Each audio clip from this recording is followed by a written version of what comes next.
안녕하세요, 뷰티풀 사운드입니다. 오늘 소개해드릴 차량은 BMW G30 전기형 모델입니다. 530i 모델이고, 여기에는 보통 이제 후기형들은 하만 카든이 들어가 있는데, 요거는 이제 전기형 같은 경우는 하이파이 라우드 시스템이 적용되어 있습니다.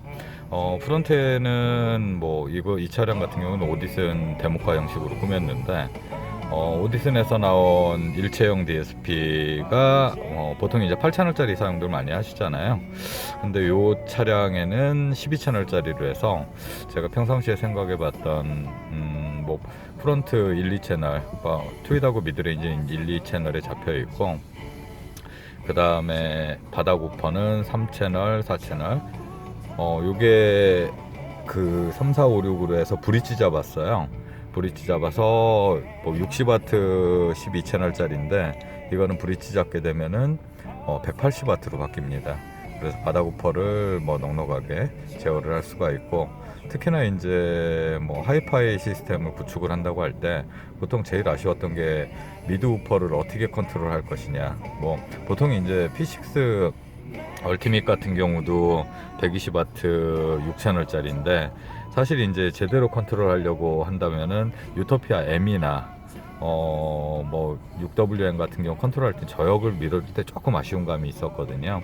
근데 이제 여러 가지 테스트도 해보고 다른 유닛들도 구동을 해보니까, 요거 일체형에서는 사실 브릿지 잡게 되면은 어느 정도 힘은 충분히 끌어올릴 수가 있다라고 이제 판단이 돼서, 다른 하이파이, 그러니까 보통 이제 일체형 제품들 쓸 때 제일 힘들었던 부분은 미드 우퍼를 어떻게 컨트롤 하느냐였는데, 출력이 어느 정도 받침이 되기 때문에 요거는 소리를 만들 수 있다라고 판단을 했습니다. 그래서 이제 최근에 작업하는 차량에는 매치 8채널도 많이 사용을 하지만, 이제 조금 더 힘을 요한다든지 나중까지 생각했을 때 조금 다채널에 출력 높은 거를 쓰고 싶다, 그랬을 때는 오디슨 거 12채널로 특정 부분, 특히나 이제 미드 부분 관건인데, 그걸 이제 브릿지 잡아서 구동을 하게 되었습니다.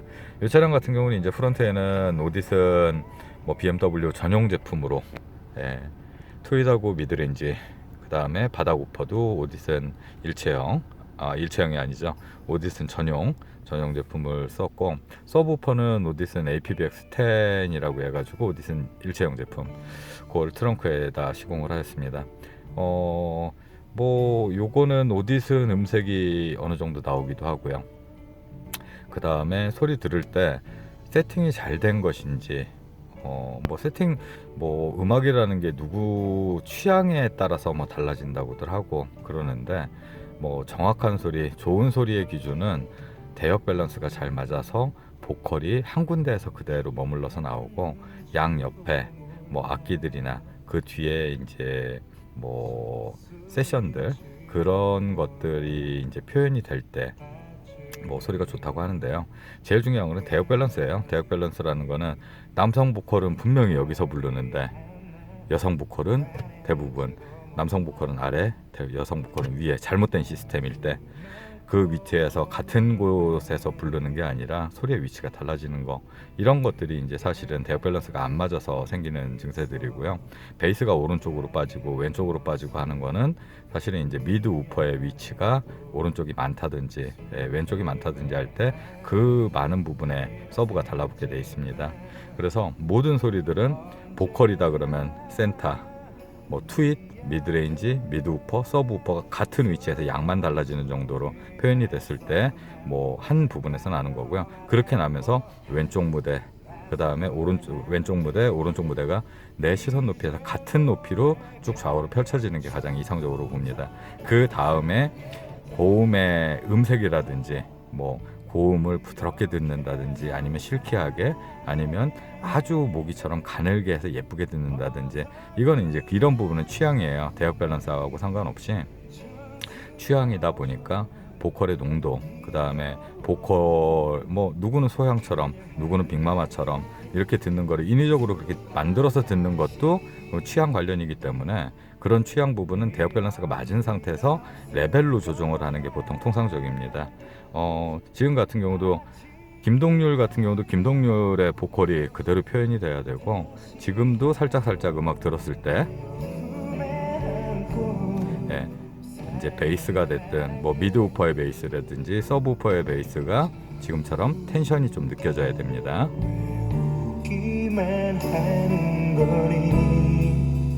그러면서 고음은 고음대로 같은 높이에서 표현이 돼야 되고요. 물론 이제 중역 부분의 투명도나 미드 베이스의 양적인 부분 때문에 고역이 이제 아주 청량하게 들리지 않을 수는 있어요.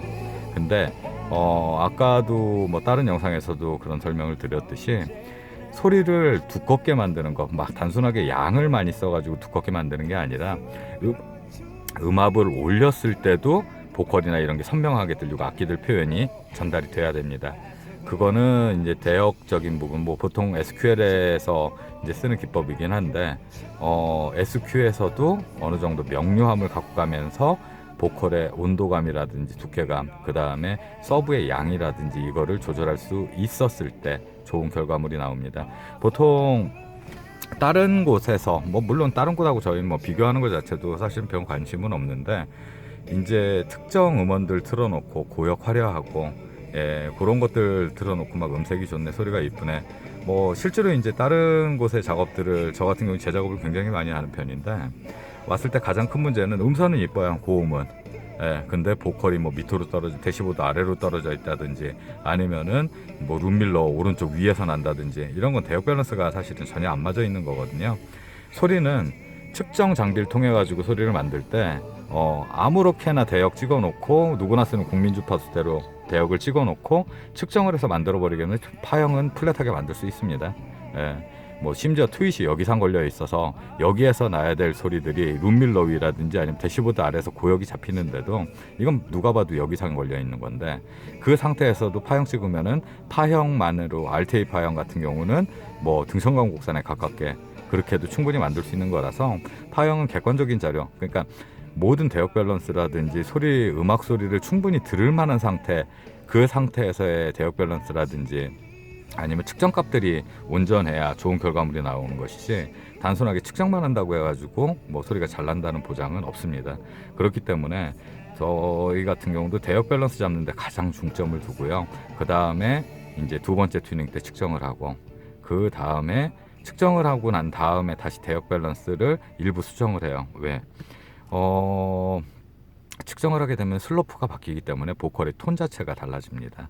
슬로프가 제가 뭐 처음 대역 밸런스 잡은 것이 진짜 퍼펙트하다면은 그대로 모든 위상값이 일치한다면 참 좋겠지만은, 차에서는 왼쪽 소리, 오른쪽 소리가 전혀 다른 소리가 나기 때문에요.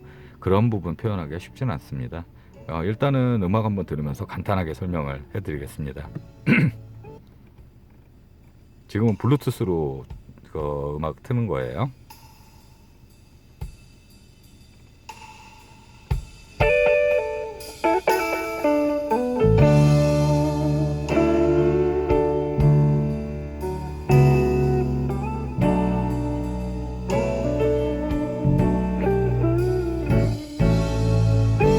다 이 음악에서도 이 부분에서 베이스하고 고역이 찰랑찰랑 거리는 것들이 표현이 됩니다.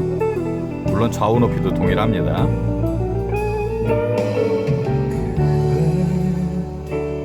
난 취했는지도 몰라, 실수인지도 몰라.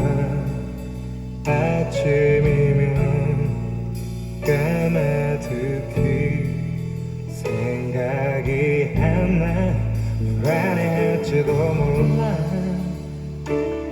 하지만 꼭 오늘 밤에 해야 할 말이 있어. 약한 모습 미안해도 술김에 하는 말이라 생각지는 마. 언제나 네 앞에 서면 준비했었던 말도 왜 난 반대로만 해놓고 와서 후회하는지. 이젠 고백할게. 처음부터 널 사랑해.